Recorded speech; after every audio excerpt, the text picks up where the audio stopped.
సమస్యలు తప్పనిసరిగా తీరుస్తాం. ఎక్కడ ఎవరికి సమస్యలు ఉండకూడదు. మన ప్రియతమ అధినేత శ్రీ నారా చంద్రబాబు నాయుడు గారి ఆలోచన ఏమిటంటే ప్రతి కుటుంబంలో ప్రతి మొహంలో చిరునవ్వు కనిపించాలి, అందరూ నవ్వుతూ కనిపించాలని మన ప్రభుత్వం ఆలోచన. ఇప్పుడు మనం ఆలోచన చేస్తే ఆనాడు మనం ఏమనుకున్నాం, సూపర్ 6 ఎన్నికలు నాడు. ఈరోజు ఏం జరిగింది అని చూస్తే మన ప్రాంతానికి ముఖ్యమైనది ఏంటంటే అన్నదాత సుఖీభవ. అప్పట్లో ప్రభుత్వాలు ఏం చేసేవి, ఇదిగో ఇస్తున్నాం 10,000 ఇవ్వడానికి కూడా కింద మీద పడేవాడు. ఇచ్చారా? ఇవ్వలేదు. మన ప్రభుత్వం వచ్చింది, రాగానే 20,000 ప్రకటించారు, చేస్తూ ఉన్నారు, ఇస్తూ ఉన్నారు. అదేవిధంగా మనం చూస్తే మహిళల కోసం చూస్తే సూపర్ 6లో ఎక్కువ 6లో సుమారు 4 మహిళలకు సంబంధించినవి.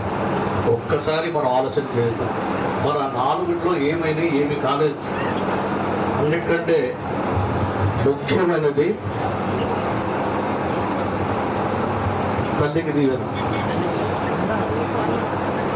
తల్లికి వందనం. తల్లికి వందనం ఒక్కసారి మనం ఆలోచన చేద్దాం. ఒకప్పుడు ఇదే కార్యక్రమం పెట్టారు, పోయిన ప్రభుత్వంలో పెట్టినప్పుడు చేశారా? కంప్లీట్ చేశారా? తల్లికి వందనంలో 191 లబ్ధిదారులకి సుమారు 25 లక్షలు లబ్ధి చెందింది. అదేవిధంగా ఎన్టీఆర్ భరోసా పెన్షన్ గురించి నేను చెప్పలేదు, ఎందుకంటే పెద్దలు ఆల్రెడీ చెప్పారు కాబట్టి. 240 మంది లబ్ధిదారులకి పొందితే అది సుమారు 10 లక్షల డబ్బులకి పెన్షన్ అందింది మన గ్రామంలోనే, ఇక్కడే. అదేవిధంగా గోకుల్ షెడ్లు 6 లక్షల రూపాయలతోని. అదేవిధంగా మొన్న వరదలు వచ్చినప్పుడు క్రాప్ డ్యామేజ్ అయినప్పుడు సుమారుగా 34 లక్షల నష్టపరిహారం కూడా ఇక్కడ ఇచ్చారు. 29 లక్షల విలువ చేసే కార్డ్స్ పంపిణీ చేయగా మొత్తం 714 మంది లబ్ధిదారులు మన గ్రామంలో. మన సచివాలయం ఇచ్చిన నోట్ ఇది. 714 మంది లబ్ధిదారులకు ఆ కుటుంబానికి మనం సహాయం చేస్తే మొత్తం చూస్తే 1,03,00,000 రూపాయలు పైపెచ్చు మనం ఈ లబ్ధిదారులకు ఇది ఫెసిలిటీస్ బెనిఫిషరీస్ దొరికాయి. మరి ఇప్పుడు నేను మిమ్మల్ని అడుగుతున్నాను, ఇది మంచి ప్రభుత్వమా కాదా? మంచి ప్రభుత్వమా? పిల్లలు ఉంటే అంతమంది 15,000 వస్తున్నాయి కదమ్మా, వస్తున్నాయా లేదా? వస్తున్నాయా? గట్టిగా చెప్పట్లేదు మీరు. వస్తున్నాయి కదా. సో ఇది మంచి ప్రభుత్వం అంటే చెప్పింది చేసి చూపించడం అనేది మంచి ప్రభుత్వం. అదేవిధంగా మనం చూస్తే మళ్ళీ ఎల్పిజి గ్యాస్ సిలిండర్స్ అంటాం. గ్యాస్ సిలిండర్స్ అనేది మనం 3 సిలిండర్స్ వరకు తీసుకోవచ్చు. బహుశా మీలో చాలామంది 1 సిలిండరు 2 సిలిండరు ఆల్రెడీ తీసుకుని ఉండొచ్చు. 3వ సిలిండర్ కూడా తీసుకోవచ్చు, అది కూడా వస్తుంది. ఇంకా ఎన్ని చెయ్యాలి అనేది ఇది కాంటిన్యూస్ ప్రాసెస్, నిరంతరము ఇది జరుగుతూనే ఉంది. మేము మీ దగ్గరకు వస్తాం, తప్పు చేసిన వాళ్ళు అయితే మీ దగ్గర రావడానికి భయపడము. మేము మంచి చేస్తున్నాం కాబట్టి, మంచి ప్రభుత్వం కాబట్టి పదే వచ్చి మీ గడప తొక్కుతాము, విషయాలు తెలుసుకుంటాము, ఏమి జరిగాయి ఏమి చేస్తున్నాము అని మళ్ళీ మీతోనే పాల్గొంచుకుంటాం. మీరు ఏమైనా కొత్త విషయాలు తెలిస్తే కూడా తెలుసుకుంటాం.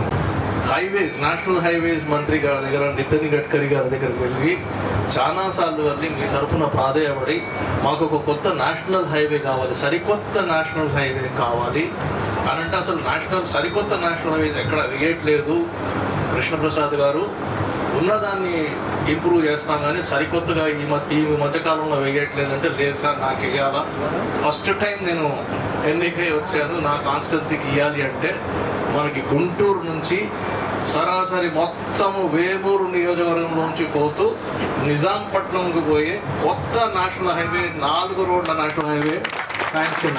ఇటువంటి కార్యక్రమాలు ఏమైనా చేశారా?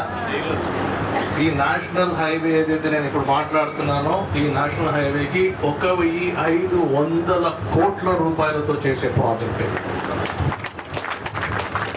అదేవిధంగా మనం పుట్టినప్పటి నుంచి, స్వాతంత్రం వచ్చినప్పటి నుంచి ఈ రైల్వేస్ పరిస్థితి మనం చూస్తూనే ఉన్నాము. ఎక్కడంటే అక్కడ మన నియోజకవర్గంలో లెవెల్ క్రాసింగ్ చేసే పరిస్థితి వచ్చింది. లెవెల్ క్రాసింగ్ దగ్గర గేటు వేసేస్తే గంటలు గంటలు మనం నుంచోవాలి. పరీక్షకు పోయే పిల్లలు, ఆసుపత్రికి పోయే వృద్ధులు, ఎమర్జెన్సీ ఉన్న స్త్రీలు, పంట కోసిన తర్వాత వెళ్ళే రైతులు అందరూ ప్రతి గేటు దగ్గర గంటలు గంటలు వెయిట్ చేస్తూ వచ్చారు. స్వాతంత్రం వచ్చినప్పటి నుంచి అదే పరిస్థితి మనకి. ఇప్పుడు నేను పోయాను, మీ ఎంపీ, మీరు ఓటు వేసి గెలిపించిన ఎంపీ మీ తెన్నేటి కృష్ణప్రసాద్ ఎంపీ మన నియోజకవర్గంలో 317 కోట్ల రూపాయలతోని 5 ROBలు శాంక్షన్ చేసుకుని తెచ్చారు. ఇలా చెయ్యి కృష్ణప్రసాద్ అని నాకు ఎవరిచ్చారు ఆలోచన? మన ప్రియతమ అధినేత, మన ముఖ్యమంత్రి గారు శ్రీ నారా చంద్రబాబు నాయుడు గారు ఆలోచన ఇస్తే నేను చేస్తున్నాను. అదేవిధంగా చూస్తే ఇప్పుడు ROBల గురించి మాట్లాడాము, నేషనల్ హైవే గురించి మాట్లాడాము. వేమూరులో కొత్త ఎక్స్ప్రెస్ ఏమైనా ఆగడం మొదలైందా? ఆల్రెడీ 4 నెలల నుంచి డెల్టా ఎక్స్ప్రెస్ కొత్తగా ఆగుతుంది. మనం చెప్తే అది డెల్టా ఎక్స్ప్రెస్ ఆగడం స్టార్ట్ అయింది. ఆ ట్రైన్ ఇంతకుముందు ఏదైతే కోవిడ్ టైంలో ఆపేశారో మళ్ళీ అది మొదలు పెట్టాం.